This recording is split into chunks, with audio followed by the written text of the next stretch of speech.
So next up, we have Silver Kayondo. He is a Ugandan and South African trained lawyer. He specializes in technology, investments, financial law. He's a thought leader. I recommend following him on LinkedIn to keep up with everything happening in technology in Uganda.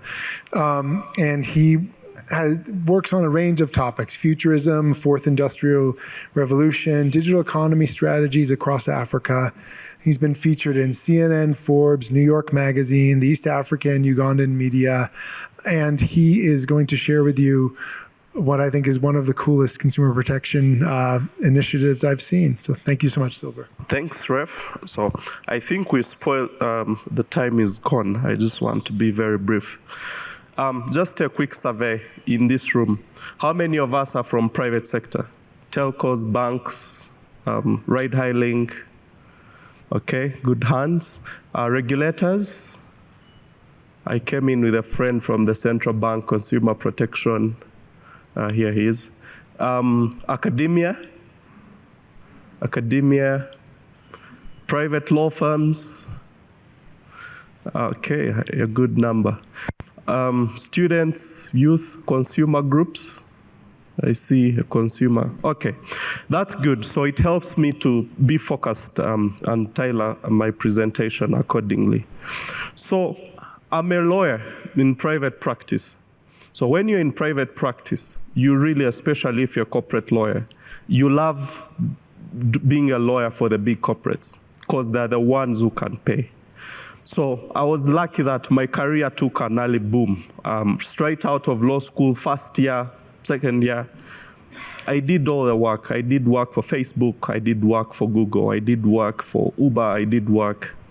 But during COVID, I started getting all these sorts of annoying calls. We are all locked in and all this. Colleagues saying, we've ordered for a meal, it didn't come. You're the lawyer, you're supposed to provide the solution. What's going on here? We've sent funds to our parents in rural areas because they've not received the money. We've paid for utilities, these are electricity bills. Money left account, but the tokens were not credited to the accounts. So it sort of gave me a reflection moment. I said, look, as a lawyer, you're taught one thing. For me, my philosophy is simple. As a lawyer, you're either a social engineer or a social parasite. So if you're a social parasite, then you're not creating new value, you're just fleeting off society and not giving back. But also as a corporate lawyer, I wanted sustainability for my clients. Because when we do not resolve these disputes, clients or customers go to social media and vent. That hurts your brand. What you promise is not what you're giving your clients. They have started this weekly trash of the week award. Your company cannot be featuring every day, and you think you're deriving sustainability and things like that. You're actually spending much more money, particularly maybe on your PR and communications team, to counter that backlash and things. So it made sense for me because I wanted clients who are responsive to their customers, so that when I publicly say, look, company X is my client, I'm not hurting myself in the process. But I also wanted the thing that I could point to. So this little initiative I started, the Center for Technology, I think is my ticket to heaven. You know, they say lawyers seen so much that by the time you're ready to meet your creator, you're definitely distant. So this right here, this baby, is my ticket to heaven. So what do we really do? So we have this project we're doing with the Innovations for Poverty Action, where we provide pro bono legal support to consumers who've encountered challenges. The problem was that these are micro disputes. I'm not talking of Addis here. I'm talking of Somaliland, Somali region. I'm talking of Guji, deep down, you know? If you've lost that equivalent, say, of $5, I don't know what it is in beer. There is no lawyer who's even going to listen to you if you've lost that kind of money. It's not a right market where you can aggregate those and say, look, now I have a claim worth $1 million. Let's pursue this in a class action lawsuit. So where do those people go? Because in terms of impact assessment, we found those were the most impacted people. If someone is a market vendor and they lose $10, that could be the whole days or whole weeks earnings. So in terms of impact, for me it's fine, I can cut my loss and move on, but that person is impacted. We found cases where people were losing pocket money. You send a child pocket money to school through a mobile app, the money never gets to them. It's for buying scholastic material. It's for paying for a school trip, a school event. So it really turned out that these were really impacted people. So we found that in the Ugandan context, 90% of the transactions happening in that platform were about $13 in value equivalent, because these are transferred earnings. It's usually people in the cities, wherever, sending money back to the rural areas to pay for basic home deals and things like that. So, whereas the losses that were that small in aggregated value, we found that about $50 million was being lost annually in those small aggregated payments we write off. $50 million is a road. It's a power dam. When you come like in actual real asset value, that's a hotel that every day is being eroded in terms of unexplained value. So our solution is that we said, let's support these consumers. You come to us. You can send us a text message. You can send an email. You can go on our web portal, etc. You report to us as the first line of support, because we realized the service providers had a conflict of interest sometimes. The regulators are too busy with monitoring and enforcement work. You do not want every day to find 50 people seated outside your office just to say, look, I lost $2, I lost $3. You will never work on the policy things. You cannot turn into that. But there was no court redress, because I do not know how it works here, but in Uganda, courts have thresholds of disputes that you can go to. Even we have an entity now called small claims. You cannot go there because these are technical cases requiring evidence. In law, the standard of proof of fraud is higher than in ordinary civil cases. Now, this is even more complex because it's tech. People will be asking for call logs, consumer activity and things like that are heavily evidential from an electronic evidence point of view.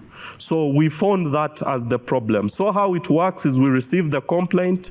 Once the complaint has been received, we sign a consent form with the client who has come to us to allow us to champion this for them. Then we lead to an investigation of the matter. We ask them to give us the transactional history and details. Then upon investigation, we lodge a complaint with the MNO. We start at a very level. We say, hey, client X says they lost this money, they contacted your consumer department on this day, customer care, but have not been resolved. Kindly look at it and let us know within maybe 2 business days what can be done for this consumer. If the MNO doesn't respond, then we write a formal demand letter addressed to the CEO. We say, look, the facts are this. We tried reaching out amicably, you've no action. At executive level, what can you do? Now, if we don't receive feedback, then we escalate to the regulator, either the central bank or the communications commission. We say, look, this and this. If then they do not respond at that level, we're stuck then. We're thinking of aggregating all what we've done so far and then initiating a class action lawsuit, because the value has been built up and we are able to point to a problem in that. So then that's how our process flow works. So the type of case types so far we've got, maybe from about 1,000 cases, are these. We do not take on cases of negligence, where a consumer has plainly sent money to a wrong number or whatever. There you can only use persuasion of the person who's received that money to say, hey, please, at least some other people will negotiate and maybe say, okay, we'll just send back 85% because we had utilized the rest. Someone else will tell you, look, no, you are careless, this is mine now, go. Yeah. So as a person who's working for their ticket to heaven, it's always those kinds of things that are more, I say, you know, that this is not good. So we get poor service complaint, sent money to a wrong number. Some of these filter through where you're also trying to talk. Then we have unsuccessful subscriptions. This is where people subscribe sometimes for a service and forget about it. You've been tricked into an auto renewal. Each time money loads, it goes off and that kind of stuff. Then we've also had some airtime deductions in certain cases. We've had mobile money and successful subscriptions, but money is taken. Then, so the current traction is how we've done. 3.1 of the cases were thrown to MNOs. 37.1% were resolved, meaning people are able to recover their funds with our support and initiation. And then 24.6 were closed without success. That either means that we couldn't pursue the matter further or it didn't have claim. This is really our projected traction by end of year. Maybe 2 more minutes to take you through a bit of the case summaries we've had. We have one consumer who in 22, while using a mobile money agent, sent about $130 to his mother for medical assistance. However, the money was not received. Upon contacting customer care, he was asked to report. And the action of the agent, they were told, do not represent that of their service provider, contrary to the principle of agent and relationship, where he was asked to pay a bribe of about 40 in order to get the recovery done. So you're getting all these rogue agents as well. So the advice there is that Ethiopia, when you're structuring your licenses for these service providers, make it specifically clear that the principle of agent and principle will apply, that the actions or misdeeds of the agent can be visited on the principle in order to recover. Then case 2 is that the consumer on several occasions tried to obtain a loan, see the values involved, which was not successful. However, when you made a deposit, it was deducted in order to the unsuccessful loan application. When a follow-up was made, it was told the matter will be investigated till up to date. So you're getting these cases where there is no closure. The advice for Ethiopia here is that you should make it part of your licensing obligations that a service provider should have a 2-way call facility. Because the way these toll centers work is that if you call and complain to person X, they will not call you back. Or when you call again, they'll tell you, look, the agent you talked to last time is not on site, or you will land in the hands of another person. Thereupon, if you're chasing such money, having to narrate the same set of facts to 3-4 different people every day as you're following up is very tedious, and most people will give up maybe after the second attempt. So any service provider should have a 2-way call facility, and there should be a regulatory audit, maybe quarterly, when they are filing, to show you that these are the cases we got, this is how we've resolved. The third was a student who misplaced her phone, leading to loss of her mobile money account containing this intended as her pocket money. In order to retrieve her money, she renewed her SIM card, but this was not on her account. So this is really also the issue of data portability along those lines. So the way forward, this was really largely Ugandan-based, but I'm very confident about this market because the advantage of arriving late is that you have the opportunity to see the mistakes. The whole world is obsessed with pioneering, being a trailblazer, being the first that did this, being the guy that put... No, there is also point in being a late majority. You're able to see and learn. Our center will never make me money because we failed to find a business model for it. I cannot start asking telcos to pay because that creates a conflict of interest situation, even though I'm helping them resolve consumer disputes. Equally, I cannot be seen to start telling someone I've helped to recover $5 to give me 10% of what I've recovered on their behalf. My conscience can never allow me to sleep at night if I did such a thing. So the government here should take keen interest in this kind of thing because the role of government is to invest in areas to take a social and political cost that the private sector cannot bear. With that said, I thank you for your kind audience and I look forward to learning more.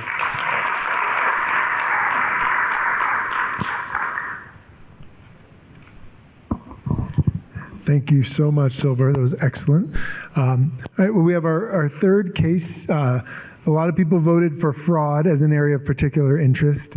And so I'm really excited to have Lucy Kaaria here, who will share with us some research she has done on how well consumers can identify frauds and scams. Lucy is an expert in digital development research and the founder and lead consultant of Hopawi Management Consulting.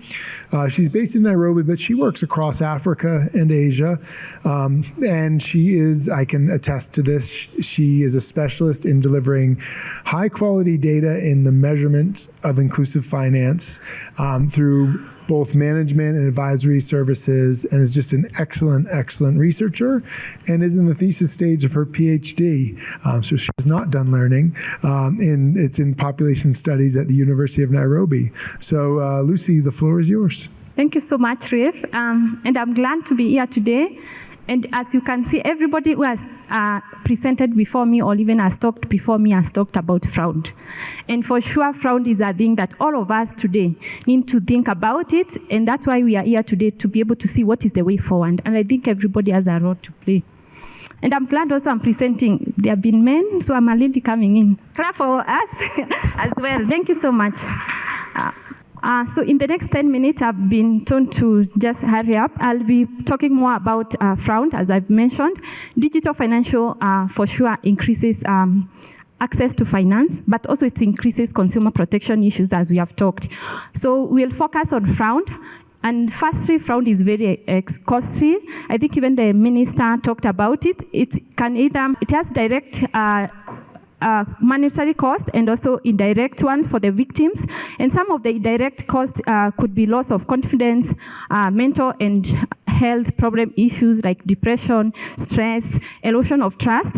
And that's why today in our experiment, which is current in Kenya, we want to talk more about this issue of fraud, because if fraud continues, one of the key things that it can be able to do is to lead individuals not to take up the digital financial services or even not to use them. So firstly, I'll start showing you what are some of the common features of fraud that we have in the market, so that even as regulators, as different digital financial services, different development partners, we can be able to know what are the things that we need to look out for. So in our experiment, we found that different scams are there in the market, and if they have not arrived, I'm telling you, scammers are around, they are coming. So some of the issues that some people will impersonate as agents or family friends. Another approach could be where they extend offers to their targets, such as forced loan or investment offers, promotion, prices that one could win, or it could be a non-RAS transfer or shipment. And their goal is very, very clear for sure. They want to get money from their targets, that are the consumers. They want to get personal details, and they want to perform identity theft. Another type of scam is where they have different requests. They will request their target either to send them money. They will ask them to get in touch. For instance, they can even call you and ask you, maybe your child is in school, and ask you to call them back. And for sure, they will, that is one of the key intentions that they want to do. Another one is that they can request you to give them their PIN. I know we have a lot of, maybe as financial services providers, as we'll see, and one of the things that we want to test in this experiment, we want to see the campaigns, or even the education awareness messages that are created, are they enough? Because one of the things is that financial services providers and even the associations will educate customers on they should not share their PIN, but really we want to see, are they sharing their PIN? We also went ahead to see, are consumers aware of, are they aware of these consumer issues, even key things like fraud? Yes, they are, but at different levels. So we have mixed awareness levels. So there are people that we call active digital financial services users. These are the people users that within 90 days, they are using the services. They are more aware of these tricks than the non-active one or even non-user segment. Remember, as we are rolling digital financial services in the market, we are also targeting those who are using and also those who are not using. And all of them, they need to be aware of these tricks. And we have vulnerable groups, of course, the youth. The youth is because as they reach 18, I think 18 also is the same age you get an idea. these are the new people that are registering in these digital financial services. So they need to be educated. Also, one of the, I think our CEO, FSD, Ethiopia CEO mentioned about the women. For sure, women are more vulnerable. Also the older and the rural population. And I know even the Ethiopian population, most of the people are living in the rural areas. So we need to make sure that they are able to understand these tricks. And remember that scammers tricks, they keep evolving, and that means that there's knowledge gap between the population. For instance, there's a verbatim that we got from the experiment. Everybody is a target.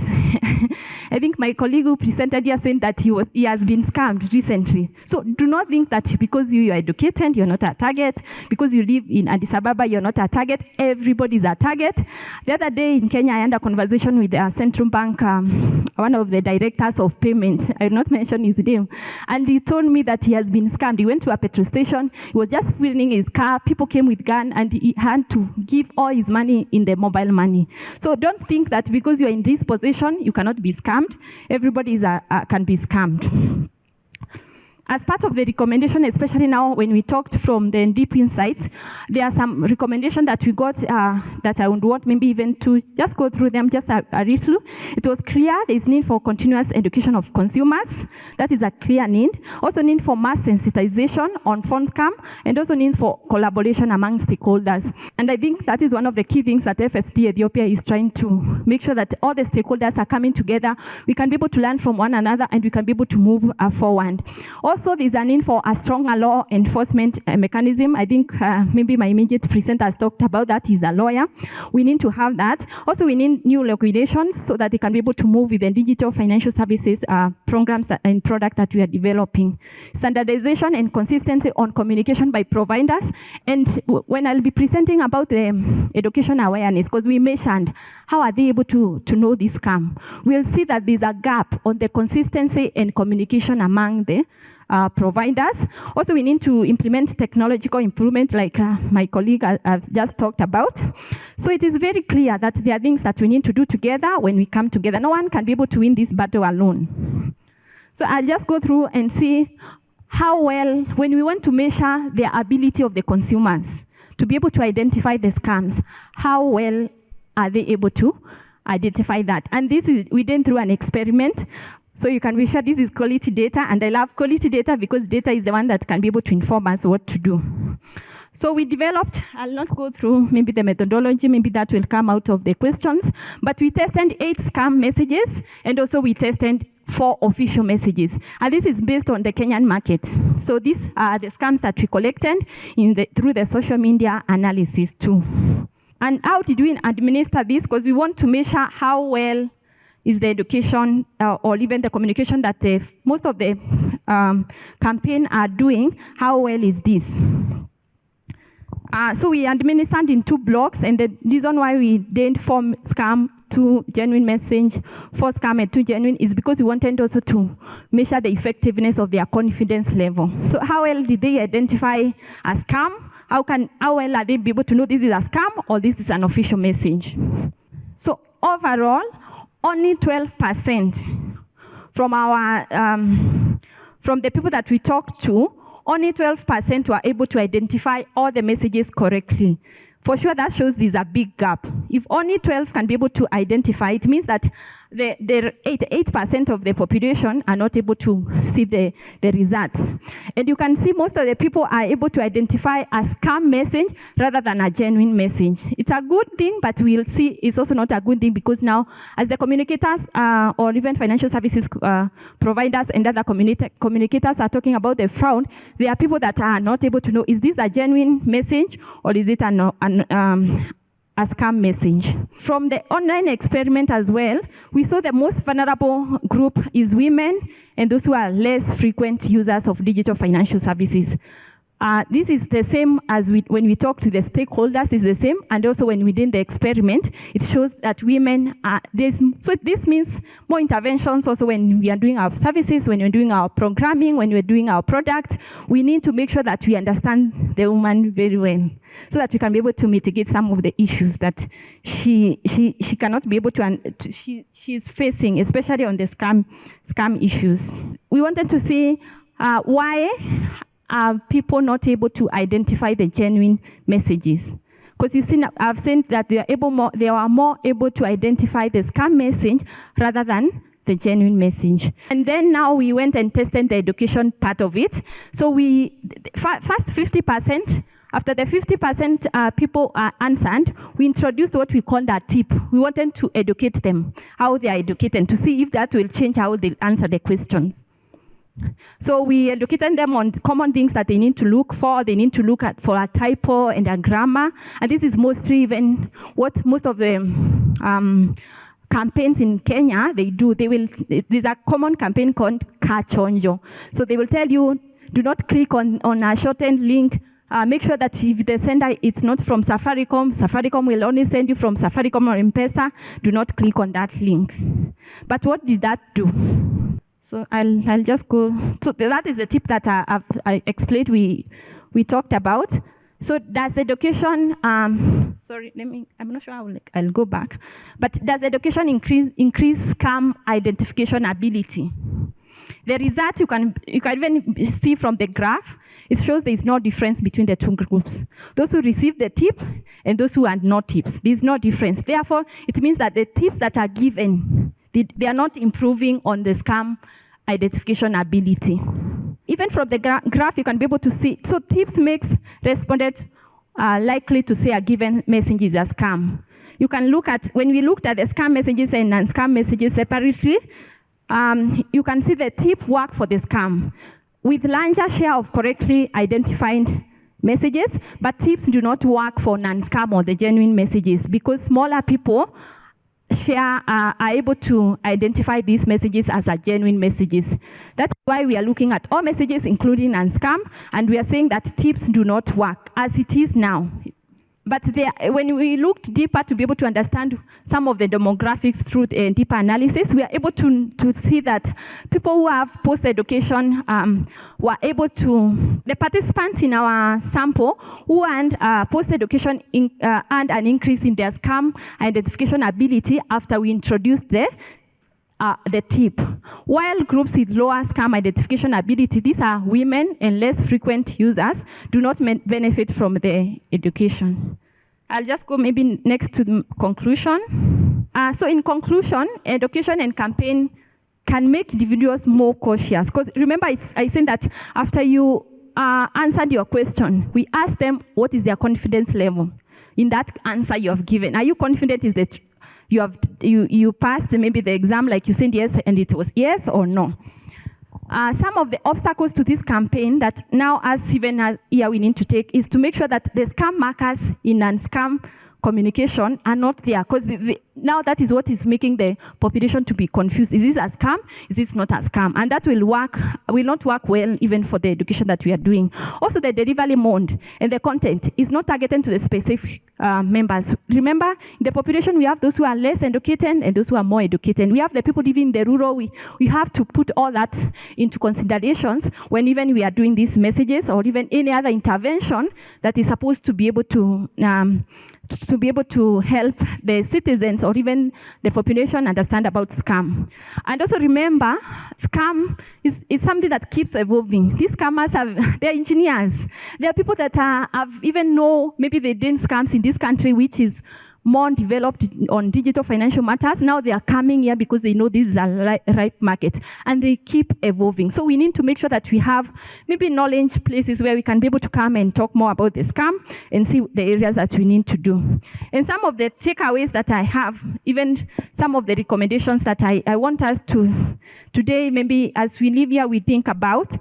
One of the things that everybody even talked about, we need to make sure that the consumer, we are targeting the consumer. And one of the key things to target the consumer is to ensure that we need to administer consumer protection research activities on their perception and experiences so that we can be able to have, when we are talking about, and even when we are putting measures for the fraud, we have quality data that can be able to show the market what is happening. Another thing is on the policy level also, as one of the presenters was saying, that we should not tick the box. We should make sure that we are utilizing data to make these policy decisions. And one of the things I will encourage, maybe we replicate this study that we did for scam identification ability in the market and see what are the areas that we need to start with the conversation.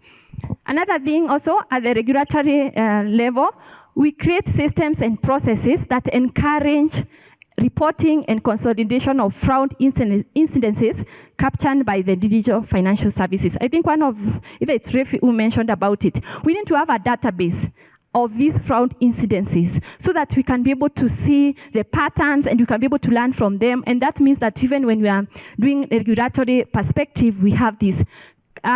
At the start, because the regulator can be able to enforce this, it's better for this to be done even at these early stages so that now we can start building up a database for the same. Another thing that maybe is about of course, consumer education, but we need to know who are we targeting with this consumer education and how are we doing it. And lastly, and not finally, maybe I didn't write it here, I thought about it later, we need to make sure that we have recourse mechanism in place and the way to readdress these issues. And I think our case, one of the platforms from Uganda, he has talked about it. We need to see what are the recourse, how can we be helping consumer to be able to talk about a scam. Because I can give you an incident in Kenya, in Nairobi or in Kenya. Most of the people we are supposed to report in the police, but when you go to the police, the first thing they laugh at you, even you feel ashamed. When you feel ashamed of something, you're not able to talk about it. Can we develop better recourse mechanism? And with that, thank you so much, and I look forward to interacting with you more. Thank you so much, Lucy. This is just such fascinating and fun research. And as Lucy mentioned, this is very replicable here if we want to understand what works and what doesn't work in these fraud prevention strategies.